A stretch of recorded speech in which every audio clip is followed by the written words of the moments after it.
Live from the Export Beer Garden studio, this is the Agenda podcast for Monday, the 22nd of April. The Agenda, an alternative commentary collective podcast. Welcome in live from what seems to be a dreary Taupo G Lane on the road, mate. You were down there at the ITM 400 this weekend, weren't you? Yeah, what a weekend in Taupo. 67,000 people hitting the motorsport park. Who knew? Who knew Taupo had a motorsport park? Yeah, I didn't. So this is the first time that we've had supercars back in New Zealand in a couple of years, isn't it? Yeah. So Pukekohe has been turned into apartments. So last one they had was in 22, I believe. So yeah, been a couple of years hiatus. It's had a bit of a checkered past, the old V8s, because remember the Hamilton Street race? Yeah. That nearly bankrupted the entire Hamilton City Council. That would look like a good time, but obviously it wasn't sustainable, and it went back to Puke. Puke then got bought out, and it's your old mate who also owns Hampton Downs and also the one down the South Island in Cromwell, the Scottish guy. He actually bought Taupo Motor Park as well, and it's his baby. And what do you know? Out the back of the Taupo horse racing course, is awesome V8 track facility, and by all accounts, we did a bit of a pit walk, Joe Jury and myself, around there, and it was bloody awesome. And the Aussies loved it. They thought it was awesome. They loved coming to New Zealand. The Bogans were out in force. Yep. Shit, they loved it. They loved their merch. They're passionate. Bunch of fans. It was awesome, and a Kiwi won. Yes, Kiwi won on the Saturday, so that was even better. So Heimgartner won on the Saturday, and then did another Kiwi, Matt Payne, did he win on the Sunday? No, he qualified top on the pole. He won the shootout. So what happens is they have qualifying, and then the top 10 qualifiers go into a top 10 shootout, which they basically one at a time go around the course, fastest time, then it decides the positions on the pole. Yeah. And he is good, man. Matt Payne, he's still a rookie. He's just into his second year, a Kiwi with Penrite Racing.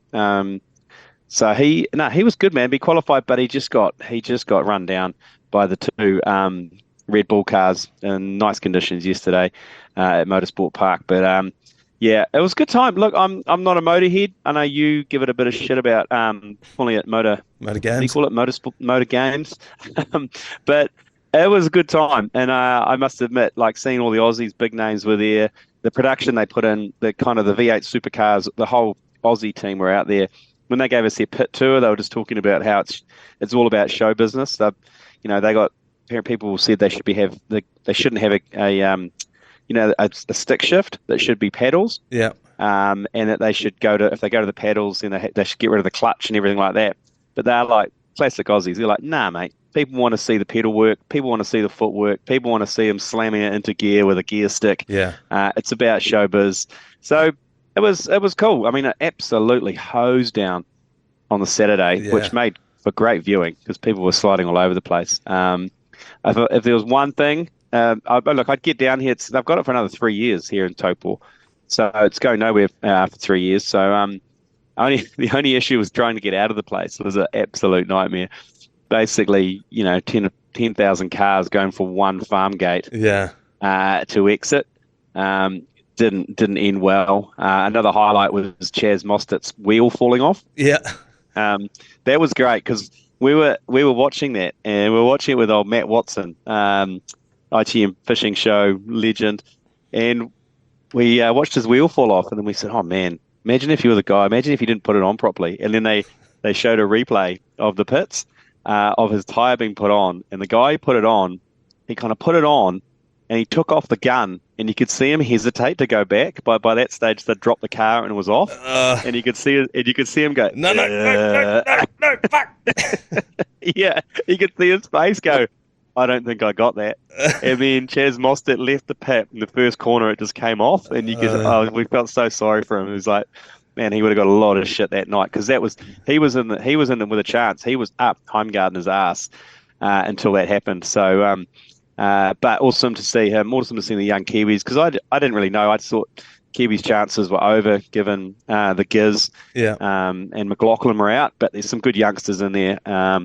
And the cars are awesome as well, because they talking to the V8 guys, they were saying that they want to make the car look exactly like a road car. Yes. But he said, but everything else inside it is different. But the whole chassis is exactly the same as what if you went down and bought a Mustang, or if you went out and bought a Camaro. Like, they're exactly the same. So that's the kind of trying to go for, so people could imagine themselves sitting in a Mustang turning around a course. That's the whole part of it with the gear stick in that as well. It's like, you could try and make it the fastest possible thing, but that's not what this is. That's what Formula One is, and that's not relatable. Yeah. Whereas you want to be able to put yourself in there and imagine that it's you fanging it down the motorway in your Camaro or your Mustang.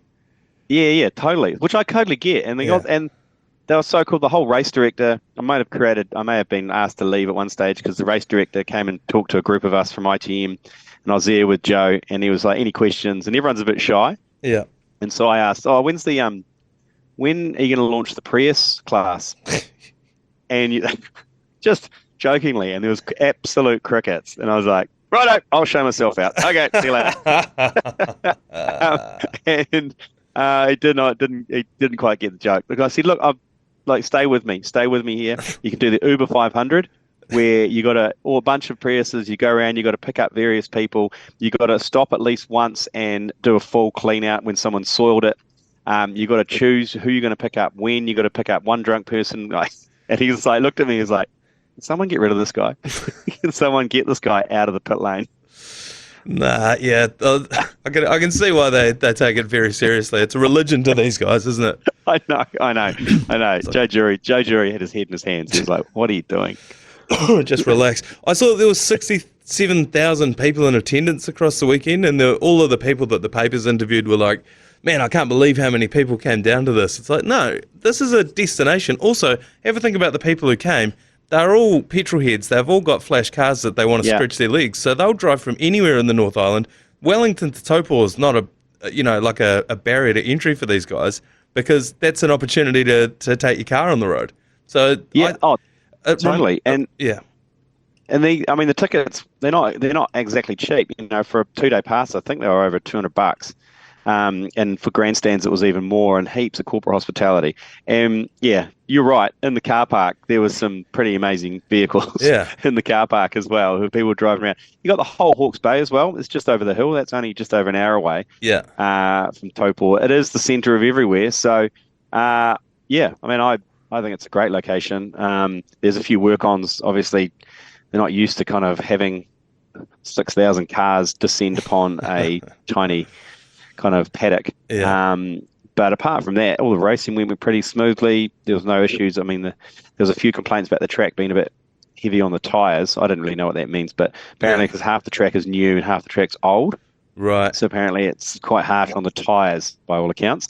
But apart from that, I mean, if you're looking to plan a trip to Taupo, line it up with the V8s next year, and town went absolutely, it went off like a frog in a sock, man. Taupo was bursting at the seams. That's what I was going to ask you. What were the extracurriculars like? Were there events set up around the town? Obviously, the pubs would have been rammed. Did they have anything special going on around it? Yeah, you'd love this. Kaylee Bell played on Friday night. And that had nothing to do with the V8s. That was just organised by Taupo, so that was at the event centre. And then on Saturday, 660 played. The two biggest acts ever to come out of New Zealand. Yeah, pretty much. And like most of the crew that we're with ITM, they had 250 people. They all stayed in Rhodes. So they had coaches that took them back to Rotorua for the night, because there wasn't enough room to house them in Taupo. So, I mean, I think the whole region benefits, not just Taupo. Yeah, and this is what I think, like we saw with the Sail GP and different events like this, that they make a whole event out of it. This is what I think Super Rugby is missing, and we're going to talk about Super Rugby later on, but is they think that it's just show up, sit down and watch the game, but obviously it's different for things like the supercars, but that's like a meet up for all these people, go and have a look at each other's cars. So it might be the one time a year where you see other people that, you don't otherwise see, and then you have a whole thing around it. Like, you make a whole day out of it. You can go to the track early doors, go and have a look at the cars, sit there, get a skinful while you're watching the racing, and then mosey on into town. Like that's the part of it I think we miss here in New Zealand sports. They always talk about how terrible the attendance is at rugby games. And it's like, because there's nothing to do beforehand. If there was some sort of like, there's a pub that you go to before, then you roll into the stadium, then afterwards you go to this other bar for kick-ons if you want to, that would be, would go a long way to getting attendance. So I'm not shocked that there was 67,000 people in attendance for that. Yeah, it was good. It was good. Like I was saying before, not being a massive motorhead, it was pretty cool. I had a great time. Yeah. It helped that I was looked after by the people from ITM.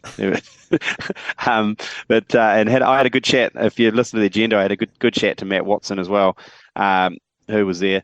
Man, that guy, he takes some punishment. I bet he does. Was he down in the pits?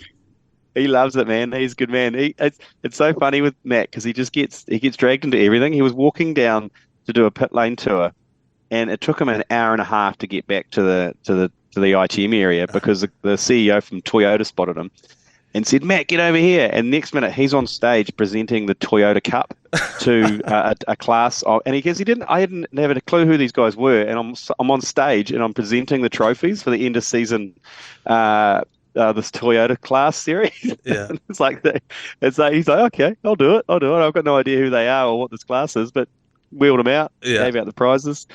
And I was talking to him also, it's pretty hilarious he goes, I said, how many people get their phones out and show you their fish? And he's like, oh man, he goes, the mobile phone has absolutely killed me because what they do is they get their phone out to show me a picture of their fish, which I'm not, he goes, which I quite like to see, but it takes most people about 2 or 3 minutes to find the file where the fish was. Yeah. And in between finding the file and finding the fish, he gets a full family history, like the birthday parties. Oh, this is my son. This is his first game of footy in boots, and he's like, and then people are kind of crowded around, and they all think that now it's a show and tell, so they all get their phones out as well. So all of a sudden he's surrounded by people giving him the slideshow of all their fish. Pretty funny. And they wouldn't load it up while they're waiting for their turn to talk to him either. They'll wait until they are talking to him and then they'll start scrolling through. I can't imagine these are people who are, are quick at finding things on their phone either. No, but he's so good. He loves it. He absolutely loves it. He can't. Thing is with Matt, he's such a passionate dude as well. He just loves he thrives off other people's passion. Yeah, right. So he gives everyone time. He gives everyone the time, which means that him going anywhere takes hours. God bless him. Sounds like it was a hell of an event to get down to. Taupo across the whole weekend. And as I said, 67,000 people is out of control. And what did you say? It's there for the next 3 years now? Yeah, I believe they've got it for the 3-year contract with V8s. And I think the supercars people were pretty stoked with how it all went as well. It went way better than they thought it would. I mean, because it was all their first time, so there's always a few teething problems. Yeah. But yeah, another 3 years. So yeah, book it in next year when the dates get released and get down here. Yeah. Do we run the ACC sort of? You know how we did off-mountain athlete of the week for the Jossie Wells invitation, or maybe we need to do something similar for the supercars. Maybe we set up a little burnout pad. Maybe people get to bring their own car in. Or we could maybe get a different class so we can get a bunch of mobility scooters and set up a track in town. You know what it is? We should do the caravan derby. So everyone gets to bring their caravans onto the track and they do a couple of laps. The ACC caravan derby would be the way to go. We'd commentate that. Absolutely we would. I was like, that would cause so much damage. They'd have to bring the road sweepers out immediately to clean that up. Yeah, we'd probably have to do it after. It'd have to be the last event of the weekend, but I don't know. I reckon the ACC caravan thing could have some legs. All right, let's take a quick break and we'll come back and wrap up the weekend sporting action. We're going to start up the top lane with the Warriors. They lost 30-12. Very disappointing performance. It was quite a comprehensive loss as well. We never sort of looked like we were going to win throughout the whole thing. And, an olive branch was extended to me by Matt Heath, founding member and 25% of the membership of the Pinot Noirs. They were sent about 6 crates of wine, and in his infinite generosity, I was given 1 bottle. And when I came back into the studio, that was gone, so it had obviously been taken back. But happily, the boxes were stored in the ACC studio, so we just broke into that and took another one. Thought, you know what? the Warriors faithful has always been about inclusivity. It's always been about, everyone getting along. Doesn't matter if you're in a Spider-Man costume. Doesn't matter if you're in the corporate suites. So I thought I'll have a drop. And as soon as I started drinking the Pinot Noir, I started forgetting players' names. I couldn't remember what the rules were. I couldn't keep track of the tackle count. But when I checked my Sharesies app, my portfolio had gone through the roof. And by the time I'd got home, the value of my house had almost doubled. So, there's it's all swings and roundabouts with the Pinot Noirs. But how much do they have to answer for that? Was that a Pinot Noir curse, what happened on Friday night? Yeah, look, I mean, you don't need to talk to me about curses and getting blamed for stuff that's not your own fault. So, look, I have no sympathy for the Pinot Noirs. I am happy to lay the curse squarely on their collection of expensive wine and say, yeah, it did affect their performance. I mean, it's got so bad that I was walking in front of a grandstand and a guy came thundering out in a Warriors jersey with a massive glass of red wine, just screaming Pinot Noirs at me. It's even infiltrated motorsport. I mean, and when he did that, I was like, oh God. I said, oh God, this is too far. Yeah. This has gone too far. Yeah, unfortunate really that it coincided with what was easily the worst performance of the year from the Warriors. Started well with the Shawnee J try. But yeah, right, they just weren't in it. No. Right? And I admittedly, I did I had a glass of red wine as well to see what it was all about. Yeah. I had one sip and I tipped it down the sink. Mainly that's due to the quality of the red wine that I found under the stairs. Yeah. But yeah, look, I know you don't want to go out on a limb, but I am squarely blaming the Pinot Noirs for that performance. Well, look, and I hope. Yeah. No, I was just going to say that I know that it's easy to have a knee-jerk reaction. I said it on the commentary, but we don't need to just lay this all squarely at the feet of one particular, part of the Warriors fandom. It doesn't matter how long you've been a fan or how you watch it. Like I just didn't want people to sort of start turning on each other. But there is an element of the fandom out there that does believe that this is squarely at the feet of the Pinot Noirs. I've been sort of vilified in the media. I've seen I got a Herald article sent to me by Matt Heath, and it was basically him.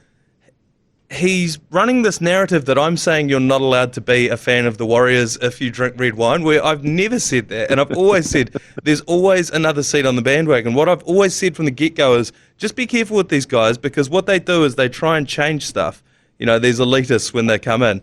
And we've already seen it. There's only about 4 of them, the Pinot Noirs, but they control the mainstream media. And so they use that to snuff out minority voices and to sort of vilify people. He had Warriors CEO Cameron George on, and he goes, what about Manaia Stewart saying you're not allowed to be a fan of the Warriors if you drink red wine? So he's slagging me off to the CEO of the Warriors. He's then called up the Herald and told them about it. So now I'm getting slagged off in the thing as well. And this is what I was saying. I was like, come on over. We'd love to have you. Just remember what this is all about. We're all fans of the Warriors here. There's no need to go around persecuting people in the media. I think we draw a line under it. We've put Taylor Swift in this bin. I can't remember. Yep. There's a couple of other things in this. I think we bury the Pinot Noirs. Yeah, I agree. Look, I don't think you got pilled in the media. I think you probably got a lot of more supporters out there now because of that, because of the fact that you are questioning their loyalty and questioning, whether they will stick around during the hard times, or whether they'll disappear and go back to looking at house prices and potentially buying an investment property. Yeah. We're going to do a deep dive on the actual game itself later on the Mad Monday podcast today. It'll be myself and Ben Hurley, so keep an eye out for that one later on this afternoon. Super Rugby Lane, there was plenty of action across the weekend, despite the fact that there were only 4 games. There was a Kiwi in each of them, so at least something for us. I'll start with the Crusaders. They got mollywopped. They got absolutely humped. And I'm ashamed to say that I made a bit of money on this game. I looked at the odds at about a quarter of the way through that game. The Crusaders were up the Force were up 11-5, and we're paying $3.60 to win that game. And I was like, what? Yeah, that's what I thought. And I had a stray little bonus bet hovering around in my TAB account, so I was like, this feels like money for Jam, as disgusting as it feels to admit it. But I was like, the Crusaders are losing this game. And sure enough, they did. They're now 1-8. There's only 6 games left to play. By virtue of the fact that they've got 3 bonus points, they can still make the playoffs mathematically. But now that they're baked to the bottom of the tin, and the articles are starting to come out about, do we sack Rob Penny? It doesn't seem likely that they're going to make the playoffs, does it? No, I don't think so. It's a tough. They might, but it's a pretty tough road. And Joe Jury mentioned to me, they're tanking so they can get first pick on the draft, which would make sense if we had a draft, in America. That was a terrible loss. Yeah. Like that was their games they need to win, and their run home I don't think is looking overly friendly either. No, the only Yeah, the only team that's not in the top 8 that they play, they got 6 games left, is the Highlanders, who, to be fair, shat the bed against the Reds 31-0. But you look at the teams that they are having to play, and every single one of them they have to leapfrog. Like, for example, this was one that they desperately needed to win because the Force are going to be one of those bottom 4 teams. And they need to be beating those bottom 4 teams. Otherwise, they're just going to end up baked to the bottom of the tin for the rest of the season. It is getting very dire for the Crusaders. And you know it has, because everyone was beating up on them for the first 4 weeks or so, and then everyone stopped. It's like when you're playing golf with your mate and he's having a shocker, so you give him a bit of a ribbing. But at a certain point, he's having such a shocker that everyone actually stops taking the piss out of him because it's gotten too bad. And that's where the Crusaders are at the moment. The other guy who's just gone bunker to bunker to bunker across the green 5 times, and everyone's gone quiet. Yeah, it's the Simpsons meme. He's dead already. Yeah. It is. It is a bit. It's because we've had our fun milking the Crusaders when they were 5-0. Yeah. But it's got pretty bad, and I see that they've got some issues as well. Yeah. Was it Scott McLeod limped off? Dallas McLeod. Yeah. Limped off, which is a key to their back line. I mean, Amu is not bad, but he's struggling a little bit as well. But it's not going to get any rosier for the Crusaders, unfortunately. No, Amu is a game breaker, but unfortunately the Crusaders aren't in the game for it to be broken open, you know.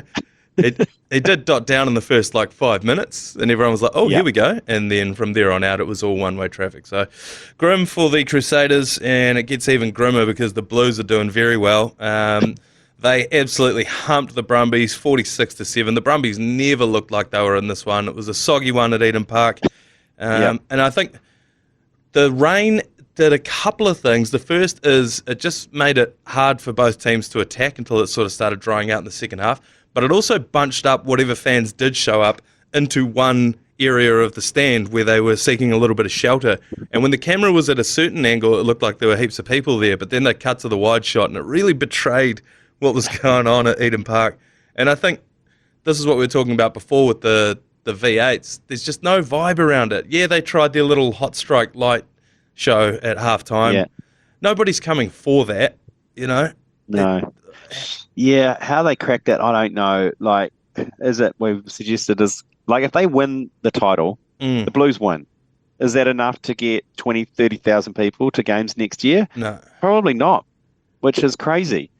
So you're right. They need to put a beer fest on out the back. They need to maybe put Polyfest out the back on the number 2. You know, maybe align themselves with all these events that happen every weekend throughout Auckland, and have to go out to Western Springs, or they do it down in Wynyard Quarter, and just do it on the number 2. Yeah. Turn the outer oval into an event space and align it, and just pile everyone into the rugby afterwards. You can't tell me that we couldn't have you're walking around the concourse. It's quite a good concourse there at Eden Park when you're walking into your seat. There's heaps of room there. Why not just put a buskers festival in there? You know, have some bloke painted up as a statue, another guy juggling, someone, swallowing a sword. Bit of entertainment on the way around to your seat. And then at halftime, the light show was fine. I don't mind, but how many struggling artists are there around New Zealand that could do with a bit of exposure? Put them at halftime. Yeah. Let me, when I buy a ticket, at least know that no matter what happens during the game, it's going to be a fun afternoon out. Because at the moment, it's just go in there, sit down, shut up, clap when they score, and then go home. And it's not enough. You're right. There needs to be a value proposition in it at some stage. But, I mean, they're going to have to do something markedly different. There's only so many free Chinese-made polyester flags you can give out. Yeah. And, KFC bucket hats. And, there's only so much free shit. And the kids kind of love it because they get all the free shit. But it's not... But if you're an adult, you're like, ugh. Okay. Yeah. I got to first of all deal with all this nylon plastic stuff, but also I didn't really enjoy that experience. And I'm not going to, you should be gathering your mates together and going to the games. Not, taking the kids is great, but I'd love to just take 10 mates and go and make an afternoon of it. That's right. Yeah, that's what we were talking about before. There needs to be some sort of pre-game thing, some sort of tailgating situation afterwards where you can all park up together, recap the game. Yeah. Carry on. They've got a little bit of that out at Mount Smart with Lily World going on. So something like that at Eden Park. As even Mount Smart at the moment feels like a real event when you're there. You're walking around, everyone's catching up, having a yarn. The kids are playing touch on that grass hill down one end. People are into it. Well, and also they have the pre-games as well. They have the New South Wales Cup. Yeah. Yeah, they have the New South Wales Cup beforehand. So they have a full match. I mean, the gates are open for the Warriors games. But I think 3 hours before the game. Yeah, and it's worth getting there 3 hours before the game. Yeah. When we go, me and the missus go 2 hours before, and you can watch you go and get yourself something to eat, go and get yourself a couple of beers, park up in the sun in that east stand, and then you get to watch the New South Wales Cup. Then they'll bring a bunch of kids out, and then all of a sudden you've got Bunty R4 leading a bunch of 7-year-old kids around. It's bloody brilliant. So I don't know what they need to do, but they've got to do something because people aren't going to these games, despite the fact the Blues are actually playing quite well. Yeah. We are. Yeah, they played real well. Just on that, I have to apologise. I tipped the Brumbies to upset the Blues. That was the worst tip I've ever given. They suck. Yeah, this was part of our three-way. We've got a new ACC Sportsbook podcast that comes out every Friday with the TAB. Give you a little insights as to how everyone else is betting going into the weekend, any tips or promos that they've got, and we put together a 3-leg bet. Unfortunately, I tried to anchor us with a $2 sure shot, I thought, and I'll never bet against the Miami Heat again. The Bulls lost. And then Brumbies obviously got absolutely caned, and Carl Tiley from the TAB was the only one who came through with a horse on Saturday that did come in.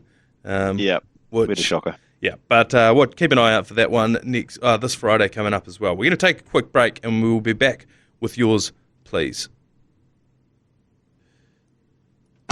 Yours, please. Brought to you by Leader, home of the lasagna topper. 4 of them to get through this morning. Let's get straight into it. Caller, yours, please. Hey, g'day, Manaia. G Lane. It's Dan from Australia over here, mate. Big Hurricane supporter. Suck shit, Manaia. How fucking shit are the Crusaders? Go the Hurricanes. Why do our yours please? Why do they always sound like they're going to give a death threat? Yeah, I know. It does. They always come in as at some stage they're gonna threaten to kidnap my children or slit my throat. I wonder, guys. Yeah, I'd love to know what percentage of these are recorded with the lights on. They all sound like the lights are off when they're being recorded. Yeah, look, fair, I'll cop that one on the chin. The Crusaders are doing terribly. The Hurricanes did brilliantly over the weekend, beating the Drua 38-15. Yeah. Over there as well, I think, which is even harder to do. So, yep, look, we'll cop that. Got another one. And you know what, Manaia? We're going to cop it anyway because we didn't talk about the Hurricanes in our rugby wrap-up. So they're going to cop it from the Hurricanes fans. We'll get more. But yeah, there we go. But they did do well over there in Fiji. They absolutely thumped them in the end. Yeah, I suspect we'll get a couple more about the Highlanders tomorrow. The Hurricanes tomorrow. All right, another one here. Caller, yours, please. I blame the Pinawars for this. All they had to do was not bring their elitism to the Warriors. Warriors fans, they drink out of goon sacks, off clotheslines, they drink out of bottles straight from the bottle, drink out of wine straight from the bottle. I mean, I used to do that in the 2022 season and then stopped because how destructive it was to my body and my well-being. But anyway, I guess antlers up. Go the Mighty Southland Stags. Yeah, I suppose. Up the Stags. There was a lot going on in that one. There was. Particularly, it was a bit of a Ron Burgundy at the end of there, up the Southland Stags. So he was kind of unsure whether he liked the Stags or not. But yeah, there you go. Some more hate for the Noirs. Yeah, the knives are out for the Noirs this week. Hey boys, I'm really sorry. It's currently 24-6 to the Dragons. I tried to join the Pinot Noirs. I'd be as much of a bandwagoner as G Lane is. But yeah, I thought I'd get on the Pinot Noirs for the first time, and I've let the team down. Even drinking a Taupo and single vineyard, and it just hasn't helped. So as of next week, not doing it. Yeah, I think that's a sentiment that a lot of people felt this weekend, because I think a lot of people, the knee-jerk reaction was like, fuck these guys. And then the secondary reaction was like, you know what, let's just all get along and we'll try it. Everyone's partial to a bit of a red, but now it's like, bin it. I love how he was drinking the Taupo. That was great. Yeah, it's a huge omen. Yeah. Another one here. Caller, yours, please. Steve from Lagoon here. Just sort of a new game while I'm watching the Warriors v Dragons. It's just text your friend a random sports score. For example, I'll just flick my friend a sports score of 13 points to 10. In his head, he's going to receive that and go, 13 to 10 to who? Who's playing? What are you talking about? What game? I don't know. All right, fuck off. Hooroo. I don't mind that. I don't mind that either, but it's interesting, obviously you got to amuse yourself down there in the goon, and if it's just sending random digits to your mates, then I'm all for it. I like that, you're just introducing a bit of chaos into your mate's afternoon or evening. It's going to be like 13-10. It's probably not a league score. Yeah, but also I think you need to add in some things like, holy shit, 24-0. Yeah. Like, bake them in a bit. What game? What game? Am I missing a game? Who's what? So I reckon you need to add a little bit more than that. Just like man, are you watching this? That would be a good one. Yeah, I like the one that springs to my mind is Matt Ward's very good at if you're hungover, he's very good at provoking the demons in you. So he'll text you and just be like, "Who was that guy last night?" And I go, "What do you mean? What did I?" He's just like, "That wasn't Manaia." And then all of a sudden I'm ringing him, "What did I do? What did I do?" And he's like, "Nah, you're fine. I just trying to fuck with you because I knew that you were a bit emotional this morning." So I quite like that from this guy. This is the sports equivalent of that. I want to start doing that to people, I think. It's like spoiling scores. If you know that they're on a bet, then just mess with them. All right, the Zoom meeting that we're on is about to shut, so we're going to have to park this one for today. I think you're still down in Taupo tomorrow. Yep, I am indeed. Yeah, I am getting punished for my sins in here. But yeah, are you getting out on the lake? She's a bit cold. Yeah, she's a bit cold down here in Taupes. The water is far-reaching as well. But might pop down to the 2 Mile Bay Sailing Club for a couple of beers. Yeah, give it a whirl, and we'll get an update from you tomorrow when we get into another episode of the Agenda Podcast. See you then. You've been listening to the ACC's Agenda Podcast. For more episodes, subscribe on iHeartRadio or wherever you get your podcasts.